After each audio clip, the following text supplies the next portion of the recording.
I work for a government agency, always looking for good, enthusiastic men to help us carry out our directives.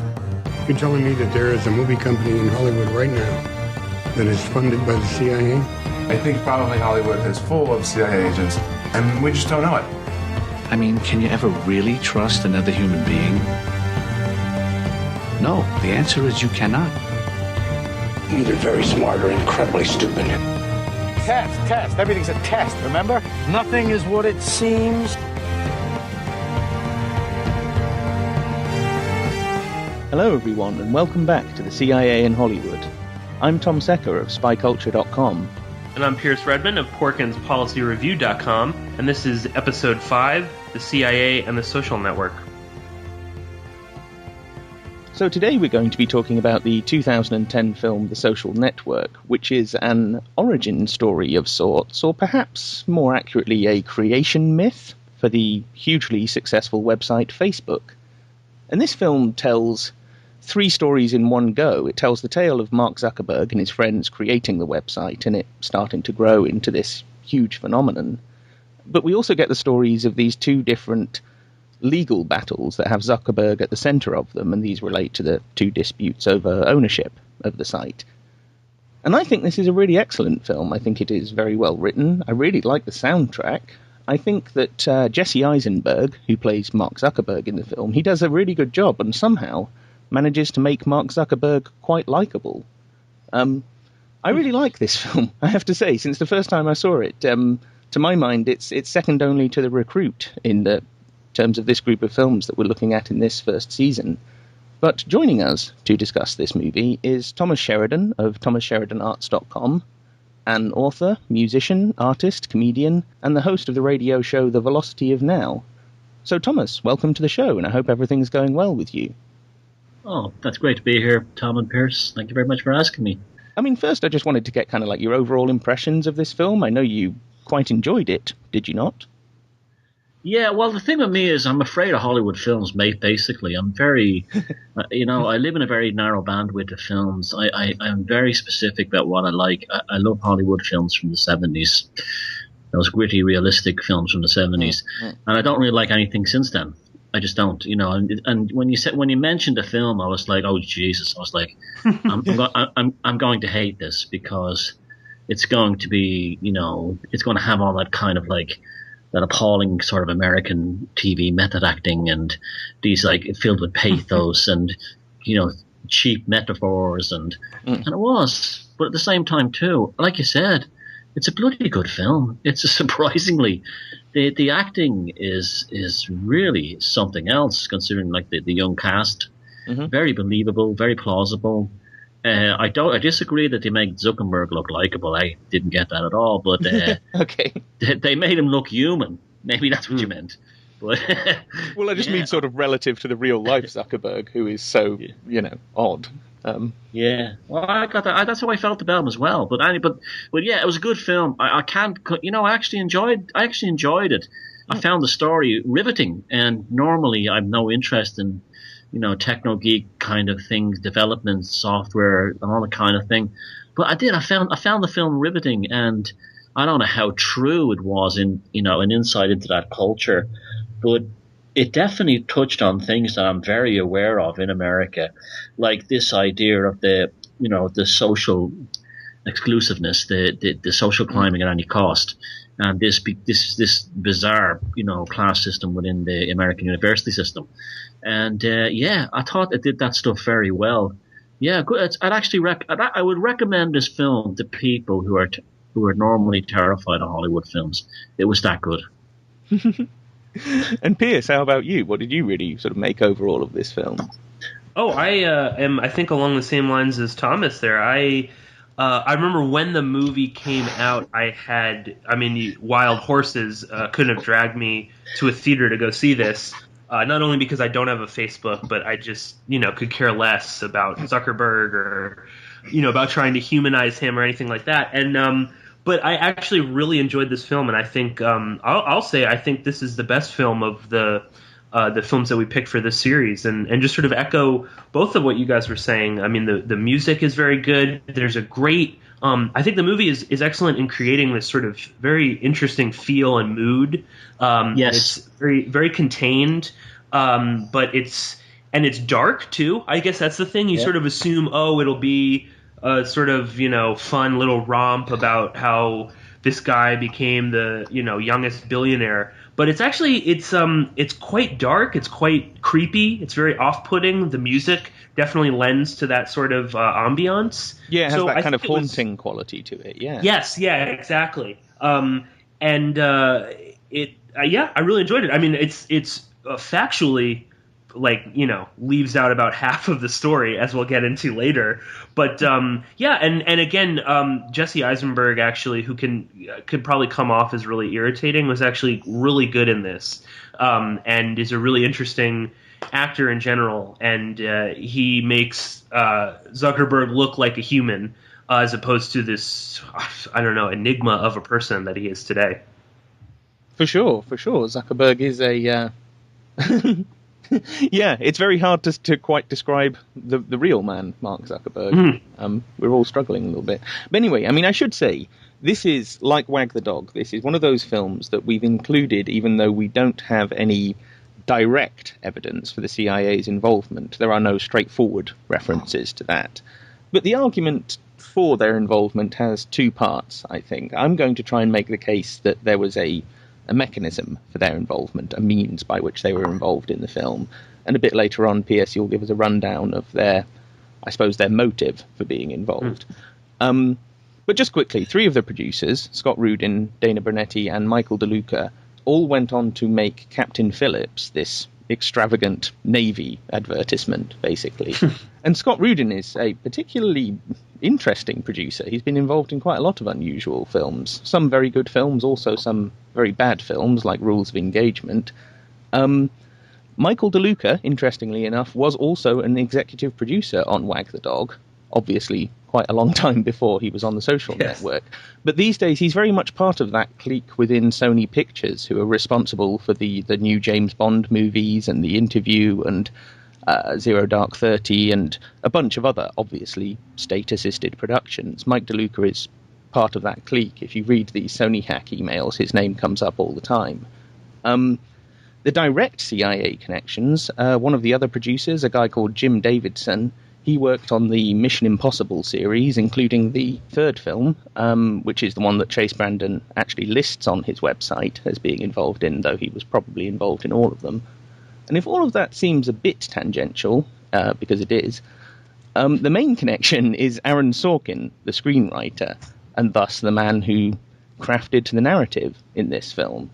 And much of Sorkin's career has involved either the DoD or the CIA. His first major film, A Few Good Men, they tried to get assistance from the DoD, but they failed because they refused to change parts of the story that the DoD didn't like.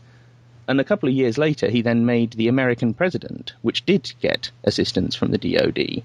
That's in the 90s. He then gets onto the scene big time, writing The West Wing. And shortly after 9/11, when the show had been going a couple of years by that point, just after 9/11, Karl Rove and a bunch of other White House people were reaching out to Hollywood to try and, if you like, get help in fighting the war on terror through Hollywood. And in December 2001, the Academy of Television Arts and Sciences held this panel titled Hollywood Goes to War. And this included, among other people, a White House advisor called Mark McKinnon, and also the Pentagon's entertainment liaison, Phil Strubb. And one of the other panelists was Aaron Sorkin. And within 10 days of this panel, only 10 days, Sorkin and the rest of his crew had written and produced and broadcast a special episode of The West Wing, which was all about the terrorist threat to America. So he was that, integrally involved at that point. Anyway, so his next film, after he finished work on The West Wing, his next film was none other than Charlie Wilson's War, which is actually what we're going to be looking at in the next episode, and that was very much a CIA-assisted film. You have Milt Bearden and Chase Brandon working as technical advisors on that one. And so the next film after he wrote Charlie Wilson's War, The Social Network. And I get that's a bit of a roundabout argument, and it's not conclusive. But just one more little detail to kind of try and push this point home. Sorkin's films, his screenplays, they always involve a lot of research, but he doesn't do that much of the research himself. And when he won the Oscar for the screenplay for The Social Network, he made a point of thanking his researcher Ian Reichbach, who also worked on Charlie Wilson's War. So the same researcher is working on these same projects and feeding Sorkin the information that he then crafts a story around in his screenplays. I'm rambling, Pierce. Do you have anything to add to this before we hand it back to Thomas for his take on this? Well, I mean, just to, and as Tom said, I'll get into all of these the interesting details that are left out later. But just to keep in mind that even if the CIA had nothing to do, they certainly have they would use Facebook no matter what. You know, this is such a great tool to gain information on people. So they're definitely there's that sort of entree into that. And just that this movie, like a lot of the movies that we've been discussing, have a lot of the same kind of themes that we see popping up within this movies that the CIA works on. And so we've got the willing fool. We've got the sort of initiation into some sort of secret society or secret organization that sort of goes on in this as well. And it also presents this whole narrative in a very complex way where you're not really sure what to make of Zuckerberg or Facebook at the end of the movie. And this is something that we've seen over and over again in the previous films that we picked. So yeah, I'm actually very much of the mindset that the CIA would have had to have had something to do with this, because they do utilize Facebook so much, and as we'll see later, basically helped to get the ball rolling in terms of funding Facebook in its infancy. But yeah, I don't know. That's sort of the general outline there. Well, Thomas, I mean, what do you make of this? Do you think that this is a plausible argument? I know I was kind of rattling on a bit there with some details that you're probably not all that interested in, given you're not that into Hollywood. But do you buy that the CIA could have used this kind of mechanism, these kinds of associations to shape this movie? Yeah, absolutely. I think your associations and your little, people connection, their resumes and their CV prior to this, I think that's actually quite valid. People don't stop making films for the government, to make, they're once a propagandist, always a propagandist. That's how it is. John Ford was always kind of making films for, basically the U.S. government. So that's actually a valid argument, I think, in many ways. Now, there was one aspect in the movie that when it happened, I was saying, okay, we're going to get some meat here. And it didn't go anywhere. It was the scene where they approached PayPal for, I think it was $200,000 funding. And they barely introduced us to the PayPal mafia. And these guys are an interesting bunch, because if you look at them, they are, although the whole emphasis at the beginning of the movie was put on the prestige of Harvard. If you look at all the PayPal mafia, they nearly all went to Stanford. And Stanford is where it really happens when you look into everything from cults being developed, trends being developed out of universities, from the 1960s and so on. A lot of the kind of interesting characters, should we say, who do get to work for the government have a tendency to go to Stanford, do very interesting degrees like philosophy, French, obscure degrees, and then end up in charge of these major things like PayPal, and they all seem to employ each other's friends from Stanford. And I think if there was any kind of that, I wouldn't say it was a hint or that something that they got financing through the CIA via PayPal or something like that. But that was the scene in the film, like, we'll give you $200,000 and that's the end of it. And to me, that was like a pivotal moment, because no one gives you that kind of money for nothing, And that to me was like, okay, what's going to happen now with this? And nothing happened with it. The film just went on back to the Facebook cult story, and it is a cult story, and that's another aspect of the Stanford thing. Stanford had been very particularly in the 60s and 70s, very instrumental in creating cults. And there was, when I was watching the Social Network, I was very struck by the idea of Zuckerberg running the whole thing like a cult leader. The way he examined his friends, Eduardo, his his failure to get, while one was trying to crash the servers of the kind of elite fraternities, Eduardo was trying to really get into them, like kind of crash them for real. And it was almost like he was studying his move, playing on his insecurities. And I found that stuff very kind of creepy. So, yeah, it's interesting in that sense. But is there any hard evidence that the CIA pumped money into Facebook? Does it exist? Well, we'll get into the exact details of that a little bit later on. But, just something I wanted to pick up on that you kind of both touched on there.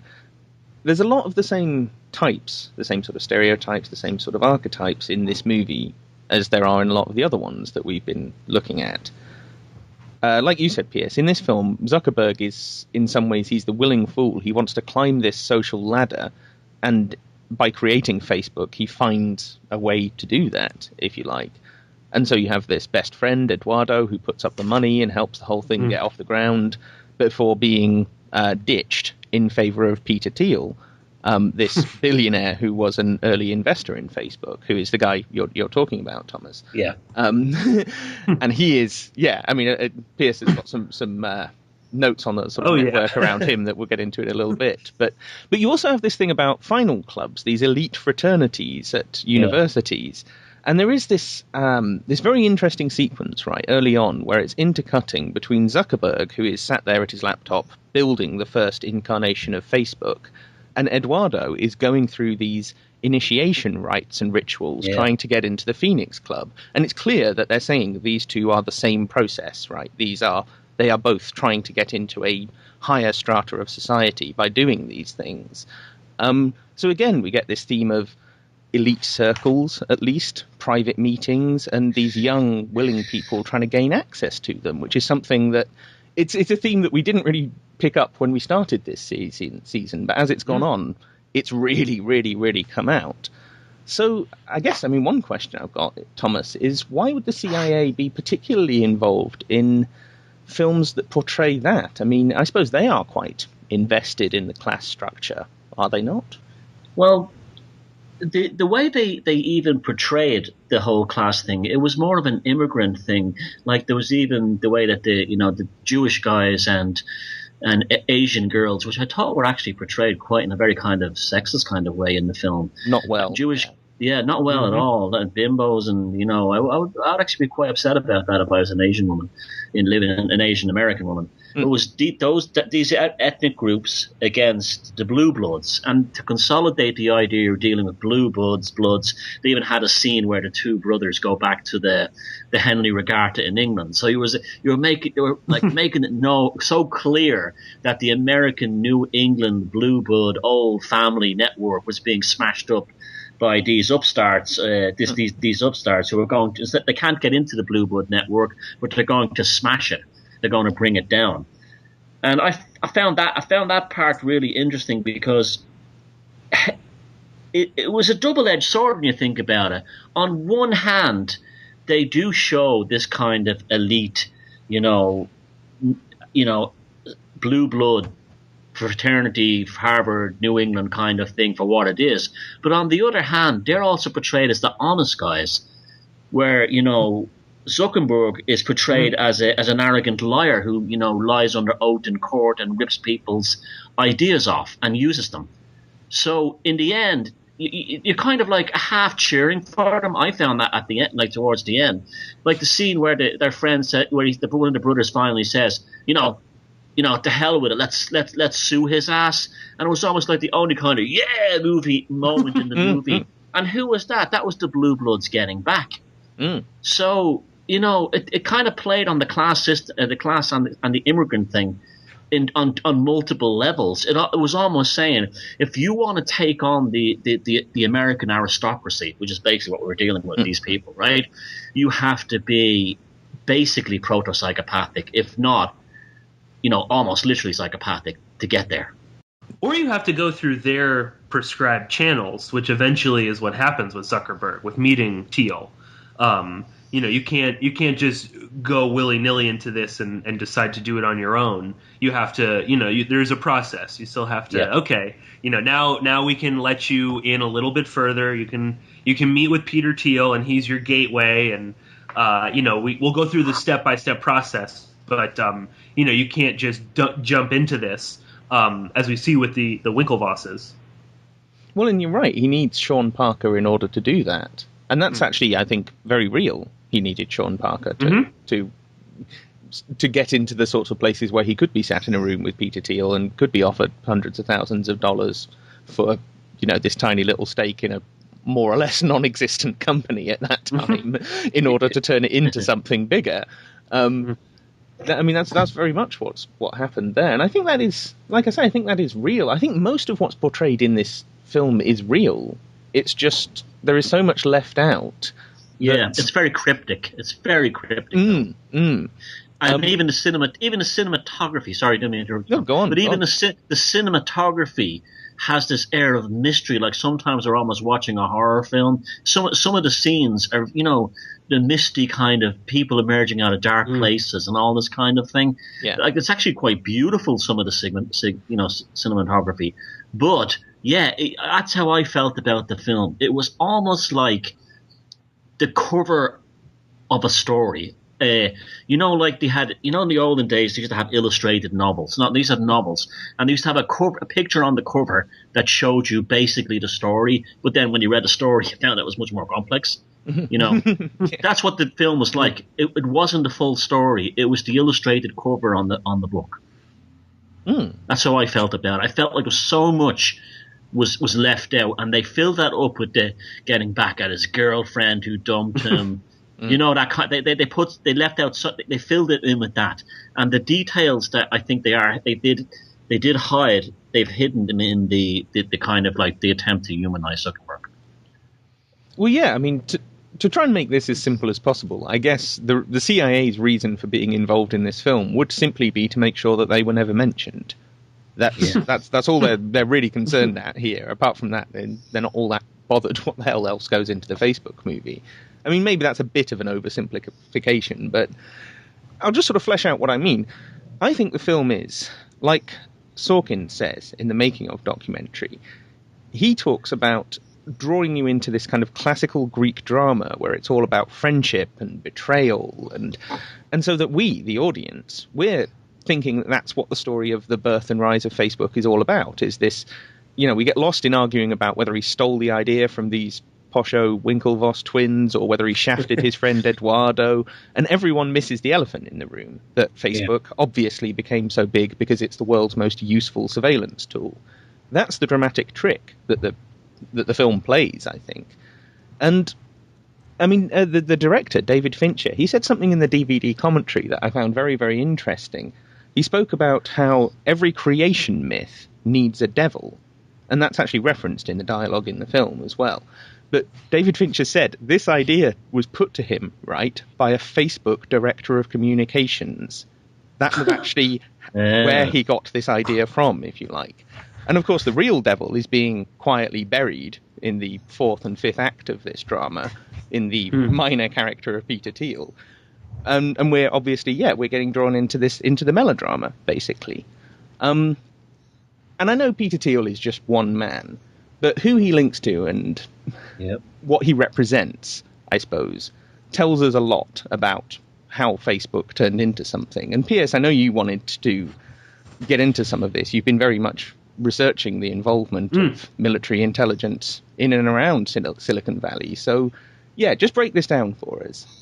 Sure. Yeah. Again, this is something that really fascinates me, Silicon Valley and the military and particularly intelligence aspects of that. But, right, so in the movie we've got Sean Parker, who's portrayed as Justin Timberlake, who is he's pretty funny in this, and JT is great as some sort of fictionalized version of Sean Parker, at least. And I'll get into this a little bit later, but I think Sean Parker is not a joke at all, and this guy is beyond being influential, is quite smart. and in this movie he's portrayed as kind of an idiot. But anyway, Sean Parker, supposedly stumbles upon Facebook while he's in Stanford, sleeping at some girl's house. He sees that she has a Facebook. He wants to know what this is. He contacts Zuckerberg. They meet in New York City. Now, in real life, Sean Parker did become the first president of Facebook in 2004 and convinced Zuckerberg, the developers, to go to Palo Alto because this is obviously where the money is. And, this is where Silicon Valley is. This is where the VCs are. This is where you go. And this really did happen. They moved to Palo Alto. Again, supposedly in the movie, Parker knocks on his door and is like, "Oh, whoa, what? You moved in here? That's crazy." And according to as much as I've been able to figure out, this is actually also fairly true, or that Parker was walking around and ran into him. Again, I mean, take that however you want to.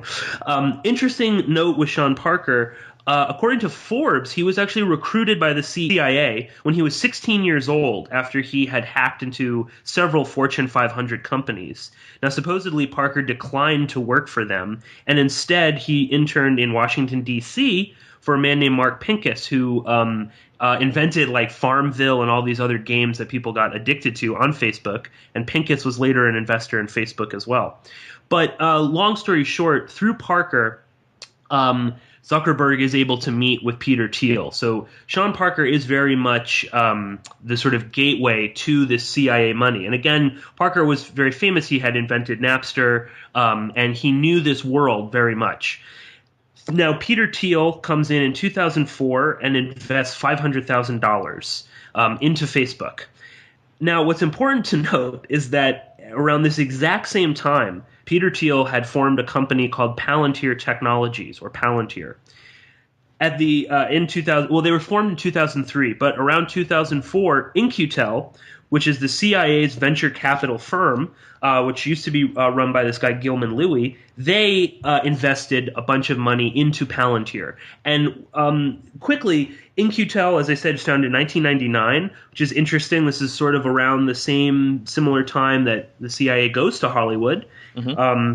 It's run by Gilman Louie, who is a video game designer who actually invented a lot of the Falcon series, which is a flight simulator, which was like super realistic, like beyond anything. And there are questions about how he was able to design this. And another really weird game called Crisis in the Kremlin, where you get to play as either Boris Yeltsin, Gorbachev, or somebody else, and you have to sort of, save the Soviet Union. But anyway, In-Q-Tel was formed basically for the CIA to have a VC firm where they could invest in certain technologies that would be useful to the CIA. So they, for instance, Perceptive Pixel, which people will know if they're unfortunate enough to watch CNN, all those big screens during election time where they're clicking, that's that firm. And most famously, they've also invested money in Keyhole, which was just after In-Q-Tel invested in it, it was bought up by Google so that they could create Google Earth. Now, most importantly, In-Q-Tel offers influence, not so much money. They don't really donate that much money. For instance, with Palantir, Peter Thiel actually gave most of the money up front. But anyway, so let's keep this in mind. Around the exact same time that Peter Thiel, who is a billionaire transhumanist who went to Stanford, and in fact, Palantir is run by Alex Karp, who was his roommate at Stanford. And it's interesting, Thomas, you were talking about philosophy. Alex Karp studied German philosophy and had no background whatsoever in technology, but went on to run what has become the premier intelligence contractor in the world. The Palantir works for the CIA, DHS, NSA, the FBI, the CDC, the Marines, the Air Force, the Government Accountability and Transparency Board, which was in charge of, quote, vetting all of this bailout money in 2008. JP Morgan. They ran a program called PRISM, which is very interesting. And according to Mark Bowden, who wrote a novel about the bin Laden raid, he called Palantir the, quote, killer app, because supposedly Palantir is what, pinpointed where bin Laden was. So anyway, you get, believe whatever you want to take away from that. But so we've got Peter Thiel donating all this money. Now, again, the movie kind of plays around with time, and it seems like Thiel invests the money, Facebook explodes, Sean Parker gets kicked out, and then that's sort of the end of it. But what actually happened was that just after Thiel invested all this money to basically get it going, we have in 2005 Accel Partners investing $12 million into Facebook. Now, one of the partners of Accel is a man called Jim Breyer, who personally invested $1 million into Facebook and until 2013 was a board member of Facebook. Well, who is Jim Breyer? Jim Breyer is a former head of the National Venture Capital Association and served on that board at the same time that Gilman Louie was a board member. Jim Breyer is also a board member at BNN. Again, this is a technology company that also had Gilman Louie and another In-Q-Tel board member, Dr. Anita Jones, on the board at BBN. And BBN is now owned by Raytheon, and BBN is pretty famous for basically being awarded in 1969 the contract to create the ARPANET, which is basically the internet. And a guy, Ray Tomlinson, people might know him, he sent the very first email. He worked at BBN and is accredited with basically inventing the @ sign for emails. So I know I just threw a lot of information at you there, but basically we have another CIA, associated group donating a ton of money, $12 million now into Facebook. And as I said, Jim Breyer was part of In-Q-Tel, Gilman Louie, part of In-Q-Tel, Dr. Anita Jones, who they were all in the same sort of circles, basically ran the information awareness program for DARPA. And now if that's not enough to kind of make you, ooh, what's going on here? 1 year after that, Greylock Partners injects $27 million into Facebook. Now, who is the former director of Greylock Partners and is now a partner? Howard Cox, who served as the chairman of the National Venture Capital Association and is a current board member of In-Q-Tel right now. So basically, we've got at the most critical moment of Facebook, when they needed to, power and influence and money, we have all of these various people jumping at the opportunity to fund what you said before, Tom, is this, basically non-company. That at that point was only for colleges. You had to have a college, email. You had to have like a .edu email address to access this. So it's not, nothing all that crazy. But we have all of these various CIA people dumping a ton of money.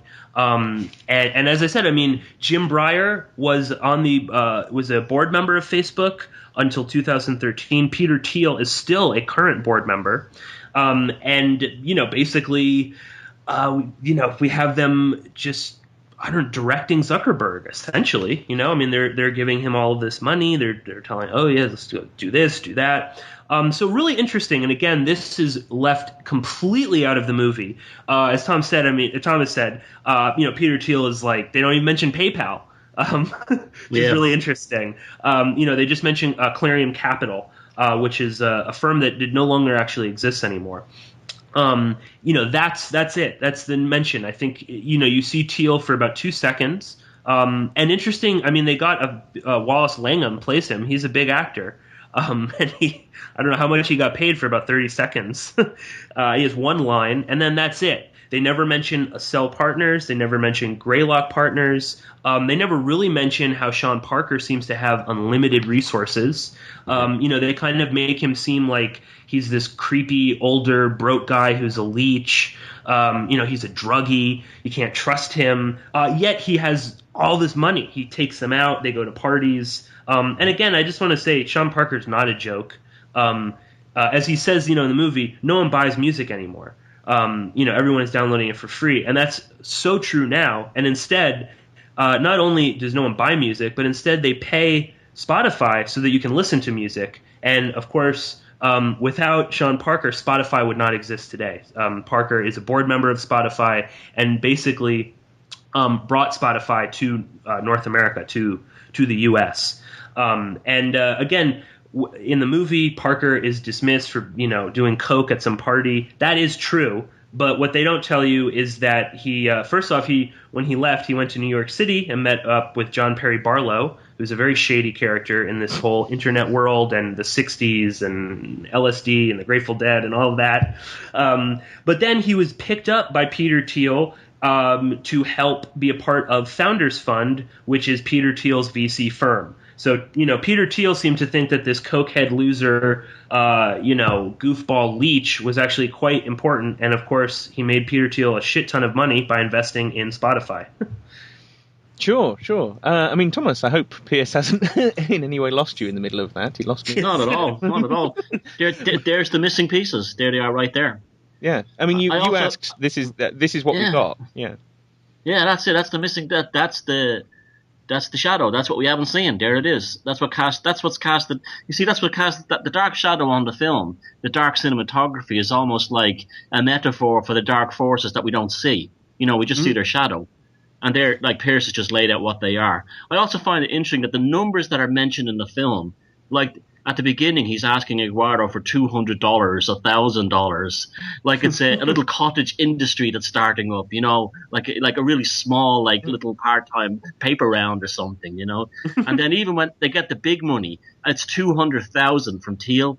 $200,000 wouldn't even pay for the beer and pizza entertainment thing in a company like that. You know what I'm saying? So it's like they deliberately play down the numbers, the money that was injected into Facebook, and now here's Pierce telling us it was one group gave 22 million. So there's your that's it. There's your missing thing there. Now on the character of Sean Parker, being from the music, the now dead traditional music industry myself, I couldn't help but think it wasn't a purposeful irony that the guy who destroyed the music industry was played by a guy who came from a boy band who destroyed bands. Very interesting. Very good. As if to, I'd have to say Justin Timberlake was pretty good in it. I kind of liked his character. Yeah, he came across a bit sleazy and everything, but I thought he was the most human of all of them in some ways. Mm-hmm. But the man Parker is definitely. I wouldn't, I'm not going to say he was put out there to destroy the music industry, but I wouldn't be surprised if he had the connections he has. As you said, he was from the 16-year-old who was hired by the CIA for the first time. That guy is a very sinister individual, and he's not a goofball. It's an act. That Jerry Lewis kind of thing he puts on, that's a complete and total act. And that's another part of the ruse, to make you believe that, all these like half-witted simpletons created the biggest social media thing in the world. Again, that's part of the game, the illusion. No, very much so. And just like I say, when they're creating, it's a creation myth, and obviously, like any creation myth, you have to have some kind of battle between good and evil, I guess, in broad terms. And we see that in the Zuckerberg character himself, but also just in the way that the entire story plays out. And certainly what you were saying about the shadows in the film and the fact that so much of this is taking place in, shadowy little rooms in some college campus. There are certain shots where Zuckerberg's, sat there looking at the screen and it looks like his face is almost kind of glowing blue-green. Yeah. And it almost looks sort of demonic, I suppose, at moments. Yeah. And I don't know if that's what they were hinting at, but you know what I mean? Given that this whole movie is about, we're focused on Zuckerberg, was he a devil or not, basically? Was he the evil guy, the guy we blame in this story? It did seem that they were playing up to that visually, that they're trying to make you really, really uncertain as to what you're making of Zuckerberg himself. And of course, in that, you miss, like you say, who's actually casting this shadow. Yeah. Yes, I mean, yeah. I think that's something that we've seen over and over again in this whole series. And again, this movie is so good at disarming you from, well, what is Facebook? Aside from even the fact that it's completely funded by the CIA, what has it become? Is it a good thing that we are, quote, connected 24/7, and that we, the end of the movie has got Zuckerberg sitting alone in his lawyer's office constantly refreshing his his friend request to his ex-girlfriend, who's probably never going to respond to him.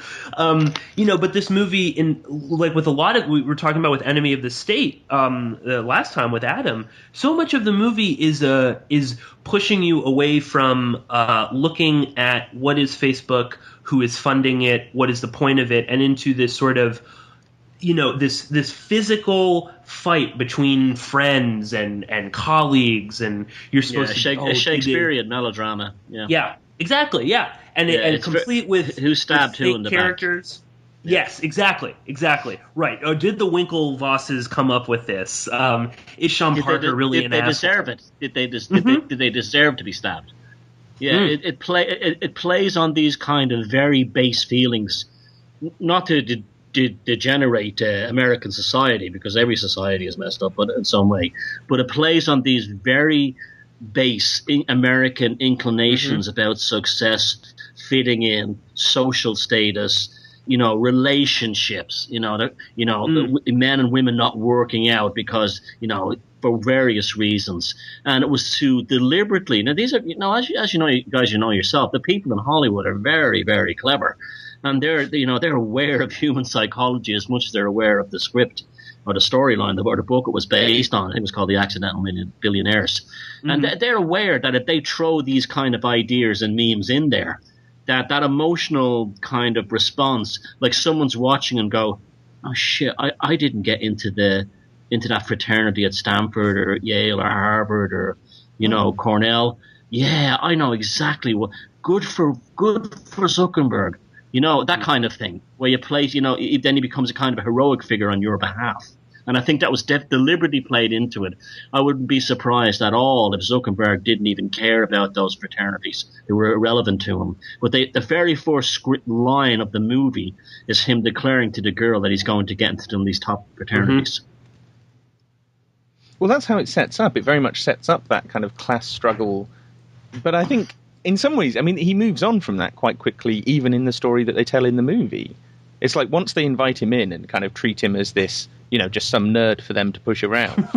It's kind of, that's his, his, well, fuck you moment. I'm just going to go and build the world's biggest social network kind of thing. There was one scene in the film that left me very strange. They take him to the Phoenix Club and they say that the Winklevoss brothers and their friend, they take him to the club on the first day they meet him, and they say, you can't come past the bike room because you're not a member. And they hand him a sandwich, like a submarine sandwich, and it's like a central prop in the scene. And he doesn't eat the sandwich. It's like he puts it in his pocket. And I was like, what the hell was that all about? Yes. Did you notice that? It was one of the strangest unresolved scenes. Usually, later in a Hollywood film, the classic scene is that later on, at the end of the movie, when he's got the girl or made it big time, he picks out his jacket and there's the sandwich that was there. Or there'd be some reference to it where he'd like have a go at them about the sandwich that they gave him. Or whatever, inside the room, a central theme is this sandwich wrapped in cellophane. This gigantic sandwich. Yeah, and it goes nowhere. Like, what was that about? I pegged that too. I was just talking about this with Tom like a week ago. Just what is he doing with this sandwich? And I sort of saw that as, this moment of like complete awe that he was even allowed into the bike room, and that he was going to take this sandwich and like freeze it so that he could just look back on this forever as this moment when he finally made it into the Phoenix Club, and then of course He seems to not even give a shit later, and he even remarks in a deposition, "Oh, you wouldn't even let me pass the bike room." But yeah, it is really weird with this, and he doesn't even know what to do with it. It's so big. He tries to put it in his pocket. That doesn't really fit. Well, can I bring out something just popped into my head? It's probably stupid. Go on. But it's almost like, when two spies meet each other in a shop, they might pass information in a sandwich that's moved across the table, or in a newspaper. Like the plans will be in the newspaper, and it's moved. He leaves the newspaper in the coffee shop, and then the guy comes in and sticks it under his trench coat and walks out with microfilm hidden in this giant. Is that sandwich? A code to the intelligence services to tell you that the Winklevoss or Winklevoss brothers were actually his handlers for the scene. You just wonder, because there was something that there has to be a meaning to that scene, either to the insiders in the know or else even to Zuckerberg himself. Like, we know something about you. Someone passed you something in a sandwich or something one day, No, there is some kind of weird symbolism going on with that sandwich in that scene. Not to get too hung up on that, but I know what you're saying. It was driving me mad. It was driving me mad because I was thinking, have I lost my ability to understand a movie here? Because I kept like, why is this happening? And there's no reason for it. It's one of the most strangest, unresolved scenes in any film I've ever seen. Well, you can't take your eyes off of it. You're that's it's enormous. Yeah. It's like the largest sandwich you've ever seen as well. So you would naturally, your attention would be drawn to it, and he's just sort of like shuffling around with it, and then he kind of shoves it in his pocket, or he's kind of wondering whether he should put it in his bag. It's never explained. Not to make this the sandwich podcast, but I mean there is something with. I mean the Winklevosses obviously represent some sort of old money. And so much of Silicon Valley is quote, nouveau riche, or new money. And that's, debatable, I suppose, to a degree. But that's interesting that they're sort of,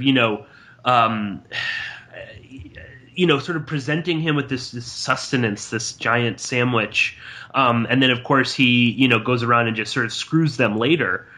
There's something, I think, going on there because so much of the movie is about that. And again, I mean, so much of these Silicon Valley people, I mean, they pop up out of nowhere. And suddenly they are these accidental billionaires. So yeah, I don't know. There's something there, but we don't have to spend too much more time on the sandwich. Well, I mean, you're right. Maybe that's it. Maybe it does just sort of represent a symbol of, if you like, a sort of the gifts to come, maybe later in the movie or something like that. And, he goes to one place and all he gets is a sandwich, but, a little bit later down the line, he gets this gift of hundreds of thousands of dollars and then millions, tens of millions of dollars to build this thing. I'm not sure. Yeah. I mean, one of the things that stands out for me about this film is it was a bit of a rush job. This film was made in 2010, when Facebook had only really existed for about 5 years, really. And since then, quite a lot's happened. It's become a publicly traded company. I checked this out the other day. It's now worth $233 billion. Well, I was thinking the same thing. They were instantly building the mythology. Yeah, it was so quick. You know what I mean? It was too soon in the game. And they've missed half of the story. Not just in terms of, what you just outlined, Pierce, about the Silicon Valley CIA network, but just in terms of what Facebook has now become. It's become something so much bigger. But also, this is something that's always bugged me, right? Why is Facebook worth so much money? Because their annual profits are in the region of $1.5 to $2 billion. And they're valued at over 100 times that amount. And, why are they worth so much money? Because it isn't through advertising. And I keep saying this, it can only be through intelligence gathering. It can only be through data mining and selling that or giving that to whoever it is, they decide to give it to or sell it to. And just to follow up on Peter Thiel, in 2012, when Facebook launched its initial public offering, when it was first, traded publicly on the stock market, and then the price crashed within a matter of weeks, Peter Thiel actually sold off $1 billion worth of his shares just a couple of weeks before this happened. And he still owns a small, but presumably quite valuable stake in Facebook, but he sold most of his shares. And then the price drops in half, and it takes a year to recover back to where it was before the IPO, before the public offering. And it's since grown pretty steadily, to be honest. If you invested at any point, you're now making more money than you had then. And like I say, it's now worth $230 billion. It produces nothing. Yeah, well, this is what I was going to say. Is, Thomas, you in particular, you've seen, I assume, the best and the worst of Facebook. Because it can be used to meet quite a lot of interesting and like-minded people, but it can also be very much a breeding ground and a recruitment ground for cults and all sorts of other weird things. I assume you agree with my assessment that this is, the CIA's dream come true in terms of surveillance, but also in terms of some kind of intelligence operations that they can do through Facebook. Yeah, it's also very valuable to. You see, you should think of Facebook as almost like a public-private partnership. You know, like a government who's invested money, say, in a high-speed train line and then hired a company to run the train line. So they make profits from getting passengers and selling tickets. The government has a transport program. Well, Facebook's the same way too. It's a public-private partnership regarding data. And even though it doesn't make, it doesn't look on paper like it produces a lot of money in terms of revenue, it's almost like sitting on a gold mine. If you have a gold mine under your house and it's been verified that it's there, it doesn't matter. You don't have to take one nugget of gold out of it. You can be just incredibly rich just by having it, because it allows you to leverage. It allows you to leverage, anything upon that. And that's what Facebook is. It doesn't produce anything. It's a non-entity of a business. But what it has, it's the most important thing in the world today. It has information. This is the information superhighway. It's not the internet. It's Facebook. And these people, now you think to yourself, like, who can they sell it to? Well, corporations are very interested in this kind of data, and I'm sure they sell lots to everything from shopping, home shopping channels to whatever. Even religions, would buy that data off them. The data is incredibly valuable in this day and age. But that's where it is. Now, it's a dream come true for the intelligence services, and they showed that at the beginning, because at the beginning of the film, right before he launches Facebook, the final thing he says, "Are people going to walk around with a sign on them saying I'm single?" And then he has the idea to put the relationship status in there. So, the whole idea is, like, we don't have to force the information out of them. They willingly give it. And I think Zuckerberg, about 4 or 5 years ago, was caught saying at some kind of press meeting that if people put all their private information on Facebook, then they're fucking idiots.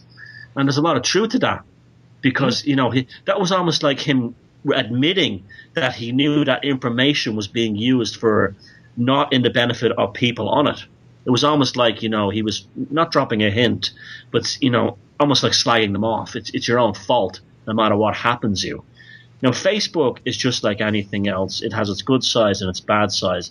I actually find it a lot of fun, because I don't take anything in this life too seriously anyway. And so I know it's fleeting, and I know it won't be around forever. I don't, it'll be replaced by something else eventually. But it's a phenomenal tool for understanding people. Now, as you said, it's fantastic for cults to recruit on it. But you know something? We all know cults go back to the intelligence services at some level, at some point. It's either George Soros putting money into them, or they go back to Stanford again, our old friends over there. And so I watch my news feed with a tremendous eagerness. I really do. And when we see we've talked about this recently, that certain trends appear that seem to come out of nowhere. The other, like the 9/11 thing, seems to be back in vogue all of a sudden out of nowhere. And I don't believe these things are accidents. I believe that these are actual prompts that the intelligence services throw out there every so often, or maybe even the media. I don't know who does it, but I can tell you for a fact that its flux is not organic. It's not. It absolutely isn't. Any trend, whether it's in alternative media, mainstream media, like the dress thing, what color is the dress? There's huge amounts of social engineering and that kind of thing going on. Psychological profiling of both, societies and globally as well. And I find that the most sinister part of it at all. There's the only thing that's organic on Facebook is what a person who posts their I say a person who loses their temper is probably the most organic thing on it, because everything else seems very contrived. And that's become very apparent in recent months, especially in alternative media. You can see there are conductors behind the stage, and they're actually conducting certain topics to be discussed. And I find that really interesting. I watch that stuff like a hawk. No, I know you do. And this is actually something that came out in the film a bit. Is that Zuckerberg, even though he doesn't seem to be that good at, one-to-one, actually face-to-face talking to people, he says a few things in the film that seem to, if he actually said those things, would hint that he understands people very well indeed. Because Facebook is this, it's fantastically well designed for people to think, oh, I can go on there and I can chat to my friends and I can, I get feedback and I get people liking my stuff that I post, and it's all very egotistical, and you all get lots and lots of reinforcement of what you want, and lots of people basically just getting an echo chamber of what they want to hear. And it's designed incredibly well in that respect. It does bring out those aspects in people in an extremely user-friendly and effective way. So perhaps one of the things that the film is doing is actually portraying Zuckerberg as more of a nerd, more of a kind of asocial nerd than he really is. Maybe he does actually, or if not him, at least someone close to him, really does get how people tick. Pierce, would you agree with that? Yeah, no, I think definitely. I mean, for many people, Facebook becomes a sort of extension of themselves. It takes on this human-like quality, which again is, I'm sure, part of why Peter Thiel was so into this. He is a huge, transhumanist and loves all these sort of things. But no, I would totally echo that. And I think that you couldn't make something this successful without knowing something about the human psyche. Which is what's interesting in this movie, because Zuckerberg is portrayed as a human, whereas in real life, I mean, does anyone even... I forgot what he sounded like. I mean, he's so aloof. He's so secretive about everything. He rarely does interviews. Mm-hmm. He seems to have next to no personality when he's in an interview. I was looking at an old video of him back in, it must have been like 2005 when it was the Facebook, and he just sort of sounds like a silly bro who's like drinking, they're doing keg stands in the background while he's like giving this interview to some tech journalist, and he just kind of sounds like an idiot. But obviously, he must have some insight into how the mind works, and certainly the movie plays that up. Because it seems like Zuckerberg knows. I mean, the whole conversation about relationship status, and that really, this is all about, am I going to get laid tonight? That is really true. And just think about how many times you meet somebody, and then you go home and you try to see, do they have a Facebook, and you like them, and you're waiting for them to like you back or whatever. It's so silly, but that is. For a lot of people, that's how their lives are sort of focused around that. Yeah, I think so. And actually, I mean, the end of the movie I thought was one of the most, if you like, the only honest moment really in the whole film of Zuckerberg. I mean, whether or not Zuckerberg was really hung up on that ex-girlfriend or not, who cares? But in terms of that's what Facebook is used for. It's that it's like Friends Reunited. If you remember going back years and years ago, you had Friends Reunited, where the basic purpose of that was for people to look up their old girlfriends and boyfriends from school, or people that they wanted to be their girlfriends or boyfriends from school but weren't, and they're hoping now 10, 15 years later there might still have been some spark of something there. And I'm sure a lot of people got laid because of Friends Reunited. Right? I'm absolutely certain of it. But, that is, in some ways, the core of what Facebook is and kind of remains.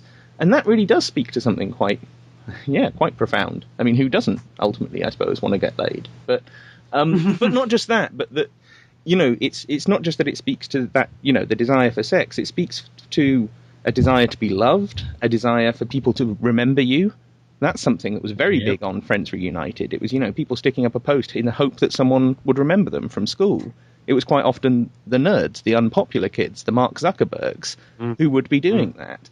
So I think maybe there's an aspect of that, if you're part of that kind of, the ignored subclass at high school, it does give you a certain insight into what people are really looking for, or at least what people who aren't the go-getting Winklevosses that just get everything falling into their lap because they were born into it. If you're not one of them, it does give you an insight into, the pain of being a person. And Facebook's absolutely full of pain, to be honest. It's kind of a sad place in a way. It's a lot of fun if you use it in the right ways, but just like I say, there's a lot of sadness and a lot of, if you like, loneliness being expressed there. Sorry, and I think this has taken a slightly dark turn, but... No, but I think that's really important. That's the shadow in the film again. Yeah. Yeah. Remember those scenes? Those scenes when at the beginning of the film, where he comes up with the idea, like he breaks up with his girlfriend, and they're going to rate the women that are in the different, sorority groups. That was done all at night. Everything is at night. Have you noticed that? It's almost like at the darkest hour, when you're the most lonely and when you're the most socially isolated, and you've no one to drink with, so you only have a few beers yourself on your own. That's when you enter Facebook. Yeah. That is actually so true. Yeah, I think that's just the internet in general, you know. But I think we've sort of shifted into a dark conversation, because that's, at the end of the day, I think that's really what this movie is about. It is a dark movie. There's no one really that kind of there's no one character that really sort of has a positive ending. I mean, maybe Eduardo, to a degree. He obviously got paid God only knows how much money, and they return his name to the masthead on the website. But essentially, I mean, he lost his best friend. He was probably humiliated. I mean, that was the only. He was the nice Jewish boy who was that would work. Mm-hmm. He got treated well in the end. And but you didn't really cheer for him either, because it was almost like your life is still shit. Yeah, exactly. And it is a film without any kind of moral center. You're not really sure who are you supposed to be rooting for. Of course, but you know what I mean. Who are you supposed to be rooting for? Who are you supposed to want to succeed in this film? It's not clear at all. And even the film itself, I think they went to quite considerable pains to show you, both little bits that would make you like Zuckerberg and think he's a hero, and quite a lot that you think he's the devil. So you're really not even sure what to make of the central character, and they did that, I think very well. And the way that they hid it behind this very snappy Aaron Sorkin dialogue, where there's a lot of jokes in the film. It's a very funny film for a movie that is kind of very dark. And so the part about the chicken, feeding the chicken cooked chicken, that was quite funny, that scene. Yeah. But it also showed, that was a very important scene, and I'll tell you why.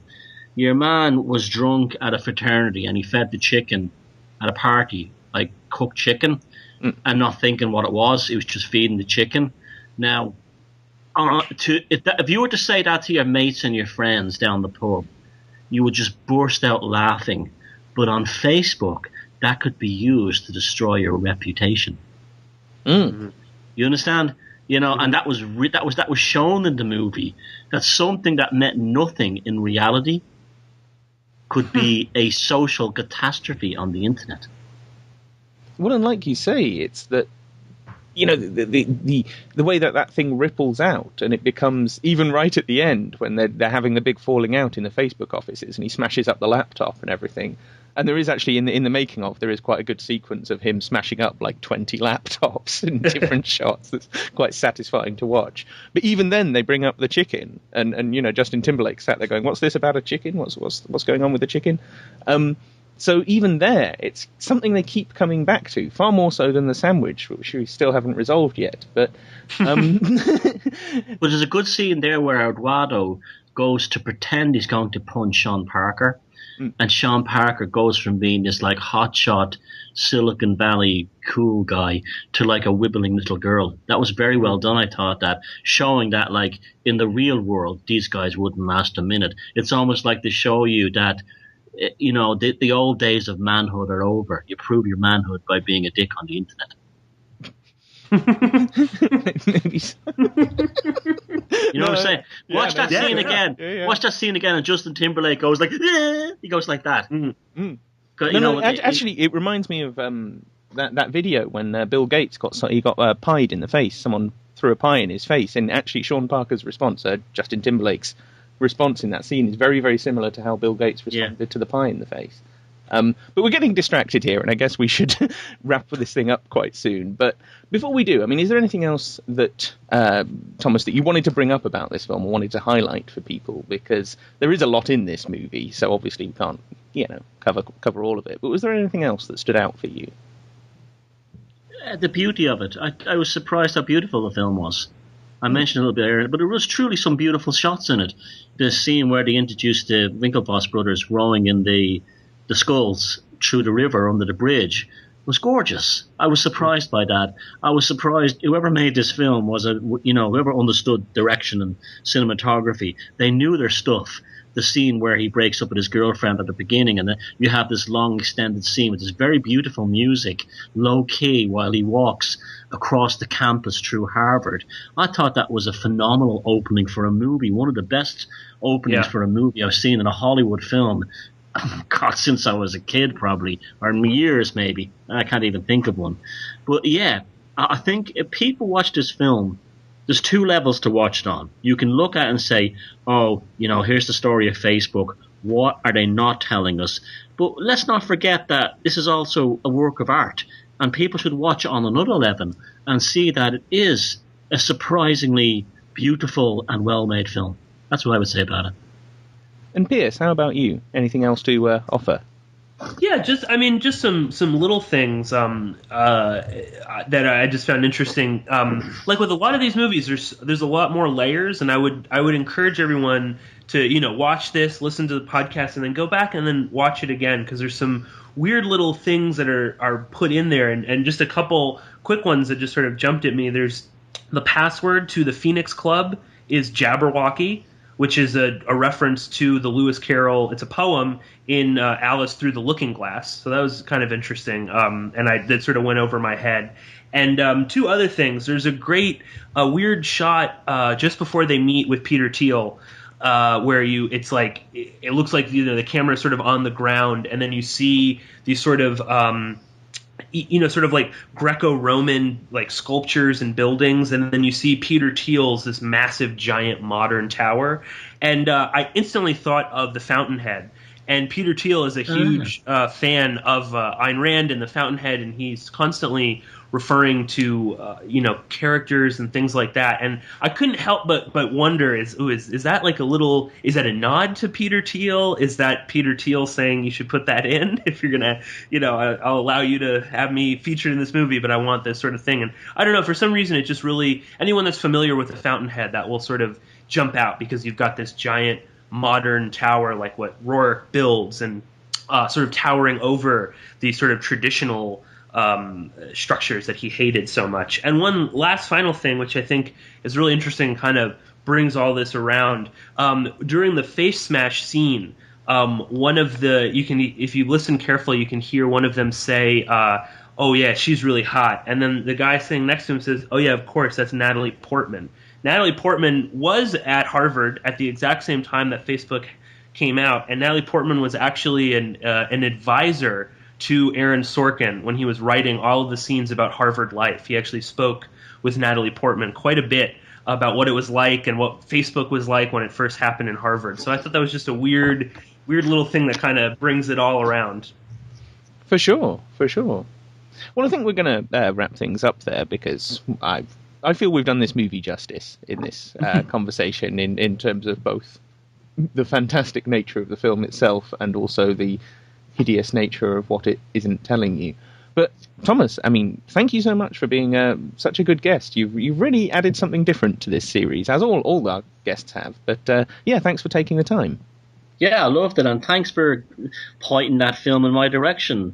You did the right thing. I'm actually lost my phobia of Hollywood films, and maybe I can be rehabilitated.